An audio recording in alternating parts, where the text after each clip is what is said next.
नमस्ते बच्चों। आज हम कक्षा 7 बाल महाभारत कथा का पाठ 3 कर रहे हैं, भीष्म प्रतिज्ञा। आज हम इसके एमसीक्यू कर रहे हैं। अब भीष्म प्रतिज्ञा वो पाठ है जिसमें जो भीष्म है, भीष्म का जो पहले नाम था वो था देवव्रत। ये देवव्रत थे जो अपने पिता के दूसरे विवाह के लिए प्रतिज्ञा करते हैं कि वे पूरे जीवन भर विवाह नहीं करेंगे। उनकी इसी प्रतिज्ञा के कारण उनका नाम पड़ गया था भीष्म।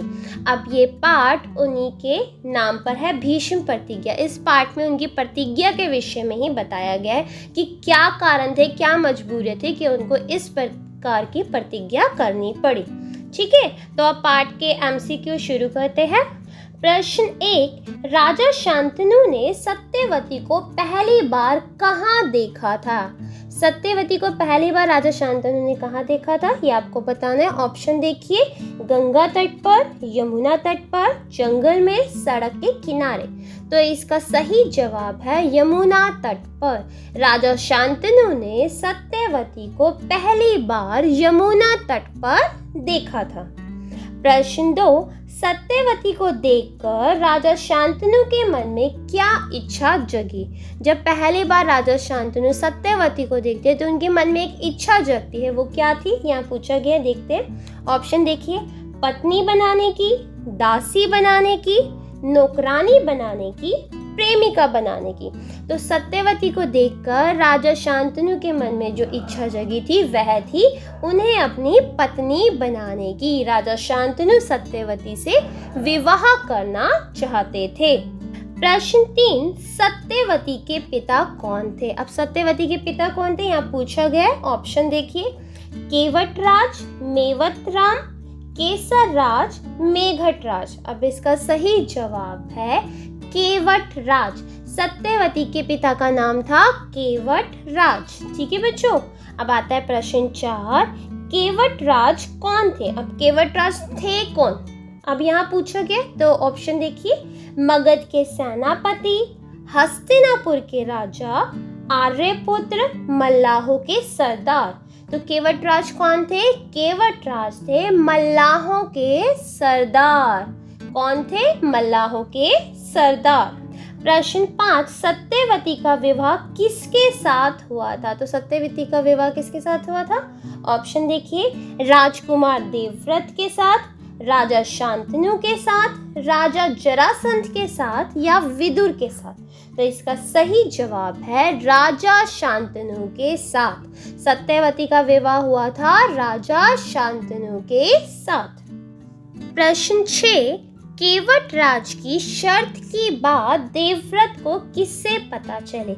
अब बच्चों, जो केवटराज थे सत्यवती के पिता, उन्होंने राजा शांतनु के सामने एक शर्त रखी थी, जिस शर्त को पूरा करने के बाद ही वह अपनी पुत्री सत्यवती का विवाह शांतनु से कराने के लिए तैयार थे। अब इस शर्त के बारे में देवव्रत को किससे पता चला, यह पूछा गया है। तो देखिए, दास से, सैनिक से, रसोइये से, या सारथी से। तो इसका सही जवाब है सारथी से। जो राजा शांतनु का सारथी था उससे ही देवव्रत को केवटराज की शर्त के विषय में पता चला था। प्रश्न 7, मैं आजन्म ब्रह्मचारी रहूंगा, यह प्रण किसने लिया? अब ये प्रण जो मैं आजन्म अर्थात पूरी जिंदगी ब्रह्मचारी रहूंगा, ब्रह्मचारी का अर्थ होता है किसी से भी विवाह ना करना, कंवारा रहना। तो ये प्रण किसने किया था? अब ऑप्शन देखिए, चित्रांगद ने, काशीराज ने, देवव्रत ने, धृतराष्ट्र ने। तो ये प्रण लिया था देवव्रत ने। किसने लिया था? देवव्रत ने। क्यों लिया था? अपने पिता शांतनु का सत्यवती से विवाह कराने के लिए उन्होंने ये प्रण लिया था, क्योंकि यही शर्त केवटराज ने राजा शांतनु के समक्ष रखी थी। कि क्या रखी थी शर्त? उन्होंने शर्त रखी थी कि आपके हस्तिनापुर में आपके बाद सत्यवती का पुत्र ही राजा बनेगा, ना कि आपकी पहली पत्नी गंगा का पुत्र। अब इस शर्त को मानने का तरीका यही था कि जो देवव्रत थे वह शादी से मना कर दे, क्योंकि उनके मन में ये था, जब राजा शांतनु का पुत्र देवव्रत केवटराज से कहता है कि मैं गद्दी का लालच नहीं करूँगा, आपकी बेटी का पुत्र ही गद्दी पर बैठेगा। तो केवटराज कहते हैं कि हो सकता है आप बात मान जाए, आप ना कर सकते, लेकिन आपकी आगे वाली पीढ़ी भी तो हत्या सकती है, गद्दी के लिए युद्ध कर सकती है मेरी बेटी के पुत्रों से। तब वह कहता है तो ठीक है, मैं पूरी जिंदगी विवाह ही नहीं करूँगा, और जब मैं विवाह ही नहीं करूँगा तो मेरा कोई पुत्र या पुत्री होने का सवाल ही नहीं उठता। इसी कारण देवव्रत ने ये प्रतिज्ञा ली थी। प्रश्न 8, देवव्रत की भयंकर प्रतिज्ञा के कारण उसका नाम क्या पड़ गया था? अब देवव्रत ने जो इतनी बड़ी प्रतिज्ञा ली थी उसके कारण उसका नाम पड़ गया था भीष्म। क्या पड़ गया था? भीष्म। आज हम सब जानते हैं ना भीष्म पितामह, तो यही है वो भीष्म पितामह जिनका पहले नाम था देवव्रत। ठीक है बच्चों। प्रश्न 9, सत्यवती के कितने पुत्र हुए थे? अब सत्यवती के कितने पुत्र हुए थे बच्चों? ऑप्शन देखिए, 2, 3, 4, 5। तो सत्यवती के 2 पुत्र हुए थे। कितने पुत्र हुए थे? 2 पुत्र।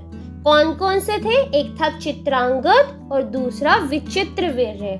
तो सत्यवती के 2 पुत्र हुए थे, एक का नाम था चित्रांगद और दूसरा का विचित्रवीर्य। ओके बच्चों। अब आता है प्रश्न 10, शांतनु की मृत्यु के बाद हस्तिनापुर के सिंहासन पर कौन बैठा था? अब शांतनु की मृत्यु के बाद हस्तिनापुर का सिंहासन किसे मिला था? देखिए, आप देखो शर्त के अनुसार किसे मिलना था? वो मिलना था सत्यवती के पुत्र को।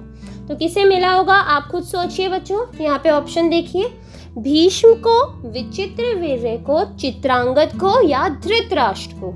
तो शांतनु की मृत्यु के बाद हस्तिनापुर के सिंहासन पर चित्रांगद बैठा था। ये था सत्यवती का बड़ा पुत्र। ठीक है, लेकिन क्या होता है, कुछ समय बाद चित्रांगद की भी मृत्यु हो जाती है और उसके बाद सिंहासन मिलता है विचित्रवीर्य को।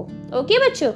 प्रश्न 11, अंबिका का विवाह किससे हुआ था? ऑप्शन देखिए, चित्रांगद, विचित्रवीर्य, भीष्म या शाल्व। तो बच्चों अंबिका का विवाह हुआ था विचित्रवीर्य से। किससे हुआ था? विचित्रवीर्य से। प्रश्न 12, विचित्रवीर्य की कितनी पत्नियां थी? कितनी पत्नियां थी विचित्रवीर्य की? बताओ बच्चों, जल्दी बताओ। 1, 2, 3 या 4? कितनी पत्नियां थी? विचित्रवीर्य की 2 पत्नियां थी। एक थी अंबिका और दूसरी अंबालिका। कितनी पत्नियां थी? अंबिका और अंबालिका, 2 पत्नियां थी विचित्रवीर्य की। प्रश्न 13, धृतराष्ट्र किसके पुत्र थे? अब धृतराष्ट्र किसके पुत्र थे? ऑप्शन देखिए, अंबा, अंबालिका, अंबिका, उपरोक्त में से कोई नहीं है। यहाँ पे 3 ऑप्शन है, अंबा, अंबिका, अंबालिका। क्या इनमें से कोई है? तो बच्चों धृतराष्ट्र थे अंबिका के पुत्र। किसके पुत्र थे? अंबिका के पुत्र। प्रश्न 14, पांडु किसके पुत्र थे? अंबा, अंबिका या अंबालिका, या उपरोक्त में से कोई भी नहीं।